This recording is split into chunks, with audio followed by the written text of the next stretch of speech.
Bonjour. Aujourd'hui, on va apprendre les techniques de séparation des mélanges hétérogènes.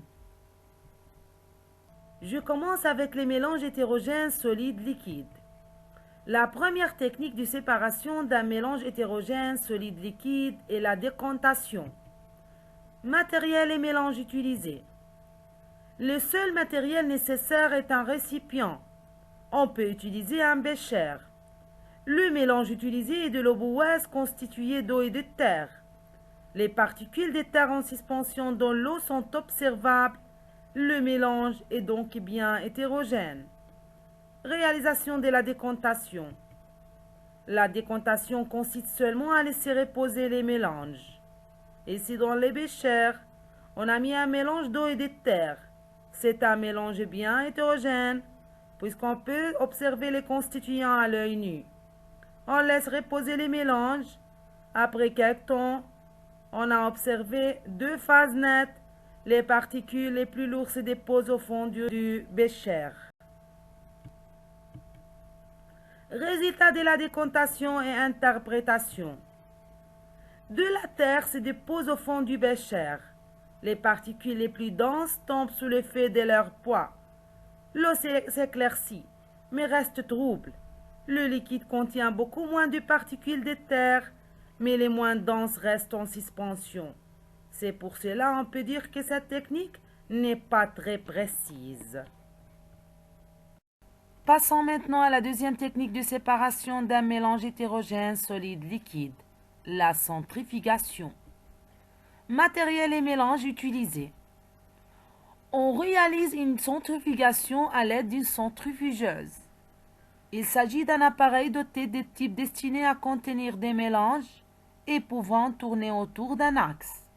C'est une centrifugeuse. Réalisation de la centrifugation. La centrifugation d'un mélange s'obtient en faisant tourner très rapidement les tubes de la centrifugeuse. Plus la rotation est rapide, plus la centrifugation est efficace. Dans un, on a mis les mélanges dans le de type à essai. Dans D, on a fait tourner très rapidement la centrifugeuse. Dans 3, on a obtenu deux phases nettes dans les deux types à essai. Les particules les plus lourdes se déposent au fond.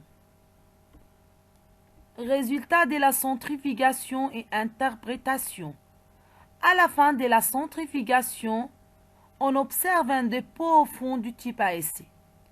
Les particules solides ont été entraînées au fond du tube. Exemple d'utilisation. Les laboratoires d'analyse médicale utilisent une centrifugeuse pour séparer les constituants solides du sang, les plaquettes, les globules rouges et les globules blancs des son constituants liquides, le plasma. La troisième technique de séparation d'un mélange hétérogène solide-liquide est la filtration. Matériel et mélange utilisés. La filtration repose sur l'utilisation d'un papier filtre. On utilise des récipients. Le premier, un bécher, contient les mélanges à filtrer. Le second, un Erlenmeyer, ou bien encore on peut utiliser un bécher, permet de recueillir le liquide filtré. Le filtre est placé dans un entonnoir. Le mélange utilisé ici est de l'eau boueuse. Réalisation de la filtration. Le mélange à filtrer est versé progressivement dans le papier filtre. C'est le montage de la filtration. On a besoin d'un support, d'un bécher où on met les mélanges hétérogènes solides liquides, d'une tige en verre, d'un entonnoir et d'un papier filtre. On verse le mélange dans un entonnoir muni d'un papier filtre. Les particules solides restent sur le papier filtre et la phase liquide s'écoule dans le bécher. On peut tout simplement utiliser un Erlenmeyer, un entonnoir, un papier filtre et un bécher comme indique la figure ci-contre. Résultat de la filtration et interprétation. Le filtre contient de la terre. Il a retenu les particules de terre du mélange. C'est le substrat. Le liquide obtenu après filtration, appelé filtre, est limpide. Il s'agit d'un liquide homogène puisqu'il ne contient plus de particules solides. On passe maintenant au mélange hétérogène liquide-liquide. La technique de séparation d'un mélange hétérogène liquide-liquide est la décantation. Matériel et mélange utilisés. On réalise une décantation à l'aide d'une ampoule à décantation. Les mélanges utilisés ici est de l'eau plus de l'huile. C'est un mélange hétérogène formé de deux liquides non miscibles. C'est une ampoule à décantation. Réalisation de la décantation. On laisse reposer les deux liquides dans une ampoule à décantation. Le liquide qui possède la masse volumique la plus grande se déplace alors vers le fond de l'ampoule. On verse tout d'abord le mélange hétérogène formé de deux liquides non miscibles dans une ampoule à décantation. On laisse le mélange reposer. Après quelques temps, on va observer deux phases nettes. Le liquide qui a la plus grande masse volumique se déplace vers le bas. Ici, c'est l'eau. On ouvre délicatement le robinet. L'eau commence à s'écouler dans un bécher.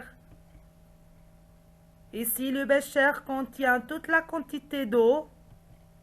On cherche un autre bécher pour acquérir l'autre phase ou bien l'autre liquide qui est l'huile. Et ici, on a séparé l'eau de l'huile.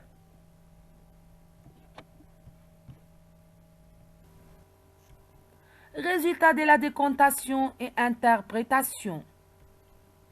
Le liquide qui possède la masse volumique la plus petite quant à lui se déplace vers le haut. Lorsque les deux phases sont bien distinctes, on peut séparer les deux liquides. L'huile flotte sur l'eau car l'huile a une masse volumique plus faible que l'eau. Merci pour votre attention. À bientôt.